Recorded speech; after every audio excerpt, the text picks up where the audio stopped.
ব্রাসেলসের আকাশ আজ তুষারে ঢাকা, কিন্তু ইউরোপীয় ইউনিয়নের সদর দপ্তরে আজ যে শীতল পরিবেশ তার কারণ বাইরের আবহাওয়া নয়, বরং কারণটি হলো আটলান্টিকের উপর থেকে আসা একটি বার্তা।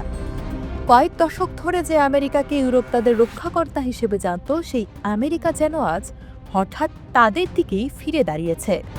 ডোনাল্ড ট্রাম্পের সাম্প্রতিক সাক্ষাৎকারটি কূটনৈতিক মহলে বোমা ফাটিয়েছে। তিনি স্রেফ বলে দিয়েছেন, আন্তর্জাতিক আইন নয়, বরং তার নিজের মরালিটি বা নৈতিকতাই তার শেষ কথা। ভাবুন একবার, যে রুলস বেসড অর্ডারের উপর ভিত্তি করে আধুনিক পৃথিবী চলছে, তার প্রধান কারিগরই আজ সেই ঘর ভেঙে দিচ্ছেন। এটি কি কেবল একজন ব্যক্তির খামখেয়ালি, নাকি বিশ্বের মানচিত্রকে নতুন করে আঁকার এক সুদূর প্রসারী মাস্টার প্ল্যান? কেন ভেনিজুয়েলার প্রেসিডেন্টকে তুলে আনা কিংবা গ্রিনল্যান্ড কেনার জেদ ইউরোপকে এত আতঙ্কিত করছে? আজ আমরা এই নতুন পৃথিবীর রহস্য উন্মোচন করব। ইতিহাসের পাতা উল্টালে আমরা দেখি 1947 সালে সেই ভাষণ, যেখানে প্রেসিডেন্ট ট্রাম্প ইউরোপকে অভয় দিয়েছিলেন। আমেরিকা কথা দিয়েছিল নিরাপত্তা আর ডলারের বিনিময়ে, ইউরোপ দিয়েছিল নিঃশর্ত সমর্থন। কিন্তু 2026 সালের জানুয়ারিতে ওয়াশিংটন থেকে প্রকাশিত নতুন ন্যাশনাল সিকিউরিটি স্ট্র্যাটেজি এই সম্পর্কের মূলে কুঠারাঘাত করেছে। ইউরোপের কূটনৈতিকরা যখন দেখলেন ওই দলিলে আন্তর্জাতিক নিয়ম শব্দটিকে তথাকথিত বা সো কল্ড বলা হয়েছে, তখন তারা বুঝতে পারলেন পুরনো খেলা শেষ। ট্রাম্পের ভাইস প্রেসিডেন্ট জেডি ভ্যান্স সরাসরি আঙ্গুল তুলেছেন ইউরোপের উদারপন্থী নেতাদের দিকে। তিনি বলছেন, সমস্যা পুতিন নন, সমস্যা আপনাদের লিবারেল সিস্টেম। অর্থাৎ ট্রাম্প প্রশাসন কেবল ইউরোপের মিত্র নয়, তারা এখন ইউরোপের আদর্শিক প্রতিপক্ষ হিসেবে অবতীর্ণ হয়েছে। ভেনিজুয়েলার প্রেসিডেন্ট নিকোলাস মাদুরোকে তুলে আনার ঘটনাটি ছিল ট্রাম্পের জঙ্গল ল বা পেশিশক্তির চূড়ান্ত মহড়া।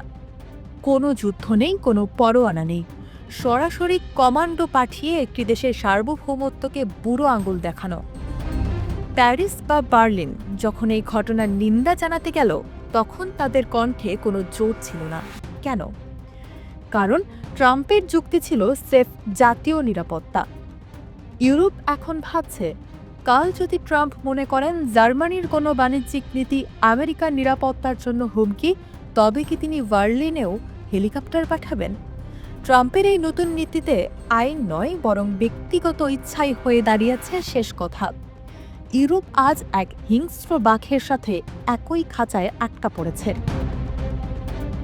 গ্রিনল্যান্ড এক বিশাল তুষারভূমি। ডেনমার্কের এই অঞ্চলটি নিয়ে ট্রাম্পের যে আগ্রহ, তা কোনো ভূ রাজনৈতিক কৌশল নয়, এটি যেন একজন রিয়েল এস্টেট ব্যবসায়ীর একগুঁয়েমি। তিনি বলছেন, মালিকানা ছাড়া নিরাপত্তা নিশ্চিত হয় না, চুক্তির চেয়ে তার কাছে জমির দলিল বড়। কিন্তু এর আড়ালে আছে আর্কটিকের খনিজ সম্পদ আর চীনের সাথে পাল্লা দেওয়ার নেশা। ডেনমার্ককে তিনি সরাসরি আলটিমেটাম দিচ্ছেন, হয় গ্রিনল্যান্ড দাও, নয়তো ন্যাটোর সুরক্ষা হারাবে। ভাবা যায়? মিত্র দেশের কাছে জমি দাবি করা হচ্ছে তাদের নিরাপত্তার বিনিময়ে। এটি আর কূটনীতি নেই, এটি হয়ে দাঁড়িয়েছে এক ধরনের আধুনিক জমিদারি প্রথা। ট্রাম্পের সবচেয়ে ভয়ঙ্কর অস্ত্র হল ইউরোপের ভেতরে বিভাজন তৈরি করা। তিনি ইউরোপীয় ইউনিয়ন বা ইইউ এর বিরুদ্ধে লড়াই করার জন্য ওই দেশগুলোর ভেতরকার কট্টরপন্থী দলগুলোকে উস্কে দিচ্ছেন। একে বলা হচ্ছে ট্রোজান হর্স পলিসি। তিনি চাইছেন ইউরোপের লিবারেল বা উদারপন্থী সরকারগুলোর পতন হোক।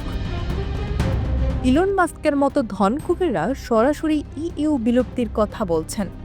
ট্রাম্পের নতুন দলিলে প্রচ্ছন্নভাবে বলা হচ্ছে, ইউরোপ তার শ্বেতাঙ্গ খ্রিস্টান পরিচয় হারিয়ে ফেলছে। এটি আর কেবল রাজনীতি নয়, এটি এখন এক সভ্যতার যুদ্ধ।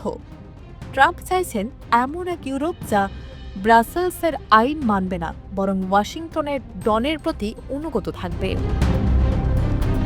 ৮০ বছর আগে আমেরিকা ইউরোপের মাথার উপর যে ছাতাটি ধরেছিল, 2026 সালে এসে ট্রাম্প সেই ছাতাটি কেড়ে নিলেন।